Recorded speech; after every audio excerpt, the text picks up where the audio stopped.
Hello, hello, friends. I'm so glad you're here. This is Dawn McCoy with Flourish Leadership Group, where I ignite your leadership to the next level. If you are joining me live, type a one in the box so I know you're here. If you're joining me for the replay, type hashtag replay. It's an exciting time and that time of year where we all need to bundle up, but also where we need to show a little extra love, a little extra self-care for ourselves because it's a busy time between the holiday season and the new year. It's time to just check out what we need to do for us. And so I am just getting out of my leisure gear and my exercise mode and making sure that I am here to share with you three key ideas for making sure that you as a leader are taking care of yourself. If you're already doing something that you can to make sure you're taking care of health, welfare, your mindset, and your focus, great. If you're already doing some things to make sure you're taking care of nurturing your family and others, awesome. If you're doing things to take care of a community and others around you, you are a rock star. More importantly, I want to make sure you're doing everything you can holistically and overall. So today I want to talk about what leaders must do to maintain balance. A few years ago, I was in a very pivotal leadership position and I knew I needed to take time out for myself. And let me tell you, it was the middle of a very busy season for decision making and looking at key priorities. It was high profile decision making, a lot of intensity, challenges and conflict. And as professionals, we needed to come to consensus by that following week. What did I do? Yes, I headed for the hills. I went on a river rafting trip. I was in California at the time and was loving the adventure of being able to just take a break from it all, unplug, just step away, be in nature, really find some quiet time, spend some time with some family, and really took time out on that river rafting trip to reconnect with myself and my goals and my priorities. So I want to encourage you today, if you have not thought about how you will unplug, I want you to think about how you will do that. As a leader, it is the only way to survive and thrive. I can tell you from personal experience, I do that in various ways, and it's not just going on adventures on Rapids and the river rafting trips, but being able to step away in nature. So locally, I have parks, I have resources, I can take a walk around the neighborhood. I want you to think about what you can do to take care of yourself. If you're not already doing something, think of a routine that will work for you.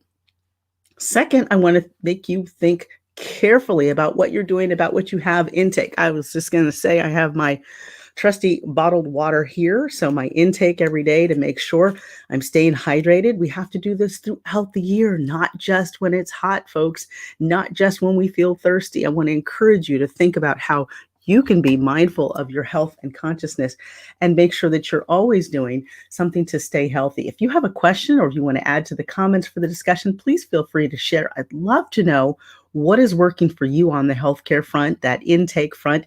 If you have a favorite beverage, if you have a favorite healthy snack, love to hear. Now, of course, we're talking healthy. I know there are all sorts of other things that people can participate and appreciate, but I'm talking about healthy things that help you maintain your focus and your balance as a leader.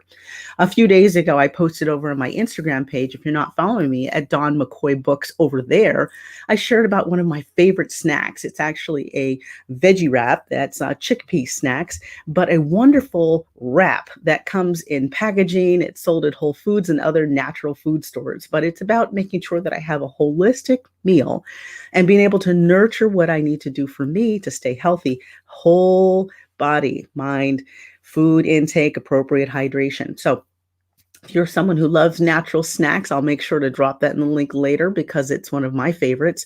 But something to make sure that I'm not having something overstuffing myself. I find that when I reflect now on the last year or so of being able to have a different routine with the cutting back on eating out because the restaurants may not be open, or cutting back on eating random snacks or arbitrary things at or locations where I did not need to. There's a wonderful gelati and I wouldn't say ice cream, all sorts of lovely treats that have popped up in the area where I live, but I don't need to partake in those at the time that I need to, where I can plan that out and schedule it and be mindful of my health and be aware as a leader about being holistic with my hydration and being able to be thoughtful about what I put in my mind and my body.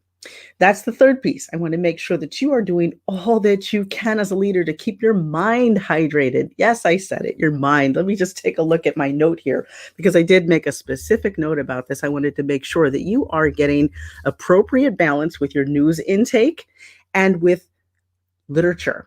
So if you're already reading some magazines or some periodicals, hats off to you. That's something that many people do online nowadays. But I want to encourage you, if you have not already, develop a habit of creating a short library for yourself. I created a special section on my PDA, an area where I can quickly go to retrieve all of my online resources, magazines, newspapers, etc., to read a daily intake. The other was I wanted to make sure that you are thinking about how you can be balanced as a leader, specifically with your news intake. There is so much information out there today, folks. We know the news has inundated us with so much information. And so I want you to be thinking about what you can do as a leader to continue to keep yourself balanced in what you're doing and how you're serving the people around you. So I wanted to share with you just briefly and quickly that these are some key ways that you can be doing this. It is not rocket science. It does not have to be complicated. It does not have to be a routine of doing must haves each day. But I want to make sure that you are doing all that you can to think about what you will do to carefully nurture yourself, carefully think about what you're doing. We are in a time of crisis, folks, because this is the challenging time of year. It's a challenging time in history.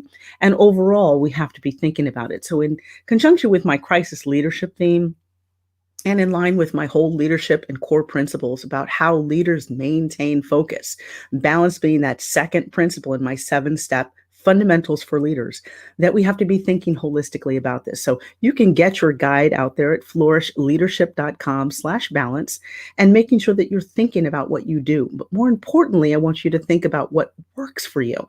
If running a 10K and doing all sorts of weight management programs are not your thing, then down with the programs. Don't do them.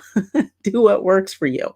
I know that I have a varied way of making sure that I have throughout the year regiment and throughout the day regiment of maintaining balance with diet, mindfulness about what I read and what I hear, programs that I hear and saturate with my mind, and programs, and more importantly, making sure that I have that total overall well-being with the approach of being in balance. So if you have favorite things that you either do, eat, drink, have enjoyment with, or otherwise love to do, I would love to hear it.